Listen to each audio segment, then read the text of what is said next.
makaranas ng tuloy-tuloy at malakas na pagulan ang ilang bahagi ng Luzon dahil sa umiiral na habagat ayon sa pinakahuling weather advisory ng Pag-asa. Inaasahang aabot sa 50 hanggang 100 milimetro ang lakas ng ulan sa Zambales at Bataan mula ngayong araw hanggang tanghali ng ika-15 ng Agosto.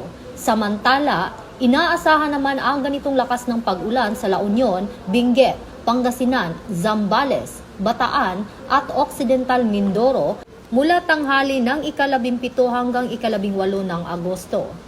Pinaalalahanan ang mga residente, lalo na sa mabababang lugar at kabundukan, na maging mapagmatsyag dahil maaaring tumaas ang panganib ng pagbaha at pagguho ng lupa. Pinapayuhan ang publiko na iwasang bumiyahe kung hindi kinakailangan, huwag tumawid sa rumaragasang tubig at agad na sumunod sa abiso ng lokal na pamahalaan sakaling kinakailangang lumikas. Para sa agarang emergency, tumawag sa 911. Bagong PNP para sa bagong Pilipinas. Serbisyong mabilis, tapat at nararamdaman.